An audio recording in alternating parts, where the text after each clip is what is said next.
কত বড় দালালি, কত বড় চক্রান্ত, দুর্নীতি আর অবৈধ।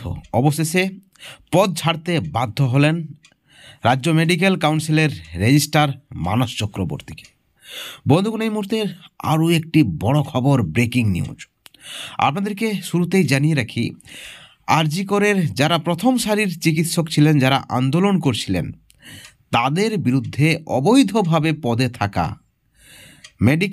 রাজ্য মেডিকেল কাউন্সিলের যিনি রেজিস্ট্রার মানস চক্রবর্তী, তিনি থানাতে এফআইআর করেছিলেন। তার ভিত্তিতে তাদেরকে হেনস্থা করা হয়েছিল চিকিৎসকদের। এবার যৌথ মঞ্চের পক্ষ থেকে যে অভিযোগটা করা হয়েছে, হাইকোর্টে মামলা উঠেছে। আপনারা হয়তো জানেন অনেকেই যে গত বৃহস্পতিবার হাইকোর্টের বিচারপতি টি.এস. শিবগানম এবং বিচারপতি হিরণময় ভট্টাচার্যের ডিভিশন বেঞ্চ একেবারে রুল জারি করে দিয়েছেন, কড়া নির্দেশ দিয়েছেন। সেই নির্দেশের পরিপ্রেক্ষিতেই অ্যাকশন, অবশেষে পদ ছাড়তে বাধ্য হলো রাজ্য মেডিকেল কাউন্সিলের রেজিস্ট্রার মানস চক্রবর্তী। আসলে তিনি কিভাবে ওই পদে এতদিন থাকলেন, তার পদের বৈধতা নিয়ে প্রশ্ন উঠেছে। আপনাদেরকে জানিয়ে রাখি, 2019 সালে তিনি রিটায়ার্ড করেছেন এবং তারপর এক্সটেনশন নিয়ে তিনি রাজ্য মেডিকেল কাউন্সিলের পদে বসেন। এবং যেভাবে তিনি বসেন সেটা কিন্তু রাজ্য মেডিকেল অ্যাক্ট যেটা রয়েছে সেই হিসাবে কিন্তু বেআইনি বা অবৈধ। বারবার তাকে পদ থেকে সরে যেতে বলা হয়েছিল, কিন্তু তিনি পদ ছাড়েননি। অপরন্তু আরজিকর ঘটনার পর তার যে অ্যাক্টিভিটি দেখা গেল, ক্রিয়াকলাপ দেখা গেল, তাতে কিন্তু একটা বিষয় পরিষ্কার, তিনি সরকারের মদতেই বা শাসক দলের মদতেই তিনি কিন্তু সেই পদে আসীন ছিলেন। এবং শাসক দলকে খুশি করার জন্য রাজ্য মেডিকেল কাউন্সিলের রেজিস্ট্রার যারা আন্দোলনরত চিকিৎসক ছিলেন, যারা প্রথম সারিতে ছিলেন, তাদের বিরুদ্ধে তিনি এফআইআর করলেন। অর্থাৎ কোথাও না কোথাও বাফাদারি করার একটা চেষ্টা করলেন। অর্থাৎ তিনি অবৈধ, তিনি অবশ্যই সরকারের সঙ্গে থাকবেন, শাসক দলের সঙ্গে থাকবেন, এই ধরনের একটা বার্তা পৌঁছালেন। এবং তারপরেই চিকিৎসকদের যৌথ মঞ্চের পক্ষ থেকে তার পদে থাকা নিয়ে প্রশ্ন তোলেন। আপনাদেরকে জানিয়ে রাখি, 2019 সালে যেহেতু তিনি রিটায়ার্ড, তারপরে এক্সটেনশন নিয়ে যেভাবে তিনি পদ আঁকড়ে বসেছিলেন তা রীতিমতো রাজ্য মেডিকেল অ্যাক্টের আইন বিরুদ্ধে।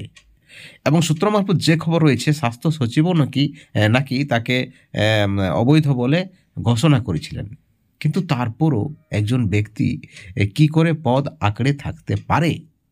পশ্চিমবাংলায় এটা সম্ভব, যেমনটা কটাক্ষ বিরোধীদের। অবশেষে বৃহস্পতিবার হাইকোর্টের কড়া নির্দেশ, রাজ্য মেডিকেল কাউন্সিলের রেজিস্ট্রারকে অবিলম্বে পদ ছাড়তে হবে, নিঃশর্তে পদ ছাড়তে হবে। এবং সেখানে ডেডলাইন বেঁধে দেওয়া ছিল, গত শুক্রবার 5টার মধ্যেই তাকে পদত্যাগ করতে হবে। একেবারে চরম অপমানজনকভাবে তাকে পদ কিন্তু ছাড়তে হয়েছে।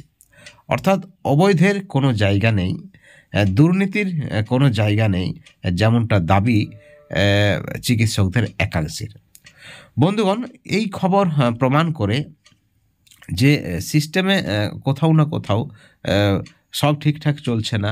এবং আরজিকর ঘটনা চরমভাবে অস্বস্তিতে ফেলেছে, আপনারা জানেন সকলে, রাজ্যের শাসক দলকে, পুলিশ প্রশাসনকে এবং স্বাস্থ্য দপ্তরকেও।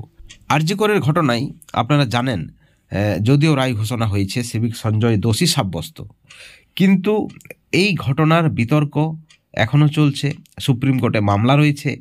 এবং সবথেকে বড় যেটা অভিযোগ, তরুণী চিকিৎসকের বাবা মায়ের, অর্থাৎ নির্যাতিতার বাবা মায়ের, যাকে ধর্ষণ করে খুন করা হয়েছিল, এবং সেখানে নির্যাতিতার বাবা মার যে দাবি যে এই ঘটনার সঙ্গে আরও একাধিক ব্যক্তি জড়িত থাকতে পারে। এবং সিভিক সঞ্জয়কে দোষী সাব্যস্ত করে শিয়ালদহ আদালতের বিচারপতি অনির্বাণ দাস যে শাস্তি দিয়েছেন, আজীবন কারাদণ্ড, তাতে কিন্তু খুশি নয় নির্যাতিতার পরিবার তথা বাবা মা। এমতো অবস্থায় মুখ্যমন্ত্রীও হাইকোর্টের দ্বারস্থ হয়েছেন রাজ্য সরকারের পক্ষ থেকে।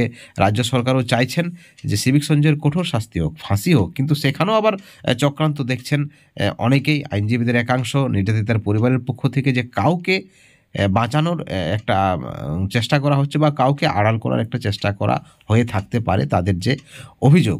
এবং সেখানে সবথেকে বড় যেটা দাবি করেছেন নির্যাতিতার পরিবার যে মুখ্যমন্ত্রী একদিকে স্বাস্থ্যমন্ত্রী, অতএব মুখ্যমন্ত্রী দায় এড়াতে পারেন না। যেমনটা দাবি নির্যাতিতার পরিবার, দায় নিয়ে মুখ্যমন্ত্রীকে পদত্যাগ করতে হবে, এই ধরনের একটা তারা কিন্তু দাবি তুলেছেন। সেখানে দেখেছেন আপনারা কিভাবে তৃণমূলের মধ্যে ভূমিকম্পের সৃষ্টি হয়ে গিয়েছে। তৃণমূলের তাবড় তাবড় হেভিওয়েট নেতৃত্বরা, যারা একসময় নির্যাতিতার বাড়ি গেছেন, যারা একসময় নির্যাতিতার পরিবারকে সমবেদনা জানিয়েছেন, নির্যাতিতার পরিবারের উপর তারা সহানুভূতিশীল বিভিন্ন আখ্যা দিয়েছেন, বিভিন্ন মন্তব্য করেছেন, তার পাশে থেকেছেন বা পাশে থাকার বার্তা দিয়েছেন, কিন্তু তারাই যখনই নির্যাতিতার বাবা মা মুখ্যমন্ত্রীর পদত্যাগ চাইছেন, তখন তারাই কিন্তু আবার একেবারে 360 ডিগ্রি পাল্টি মেরে নির্যাতিতার পরিবারকে বিভিন্নভাবে আক্রমণ করে গেছেন। আপনারা দেখেছেন সেই সারিতে কুণাল ঘোষ থেকে শুরু করে, সৌগত রায় থেকে শুরু করে, মদন মিত্র থেকে শুরু করে ফিরহাদ হাকিম কে নেই।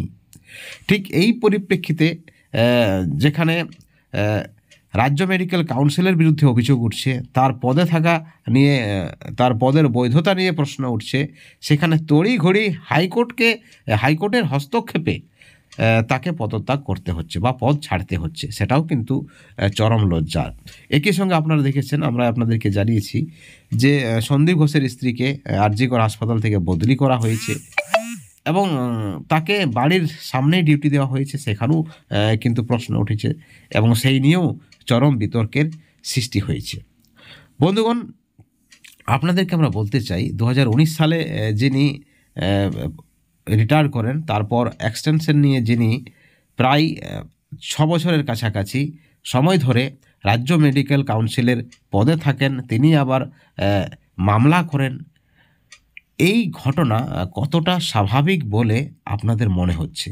আদৌ কি এই ঘটনা স্বাভাবিক, নাকি এর নেপথ্যে কারা রয়েছে, কাদের মদত রয়েছে, এই সকলেরও তদন্ত হওয়া উচিত। যাই হোক, অবশেষে হাইকোর্টের নির্দেশে অবৈধ রাজ্য মেডিকেল কাউন্সিলের পদ থেকে অবশেষে মানস চক্রবর্তী পদত্যাগ করেছেন। এটা কিন্তু সবথেকে বড় খবর এবং তাতে খুশি হয়েছেন চিকিৎসকদের পক্ষ থেকে জানানো হয়েছে হাইকোর্টের নির্দেশে তারা খুশি। বন্ধুগণ, এই ভিডিওর পরিপ্রেক্ষিতে আপনাদের মতামত কি, আপনাদের প্রতিক্রিয়া কি? আপনাদের মতামত, আপনাদের প্রতিক্রিয়া আমাদের কাছে অত্যন্ত মূল্যবান। অবশ্যই আপনাদের মতামত আপনারা চ্যানেলের কমেন্ট সেকশনে কমেন্ট করে জানাবেন। সকলে ভালো থাকবেন, কিন্তু কোনো ধরনের দুর্নীতি থেকে অবশ্যই দূরে থাকবেন। Thank you so much.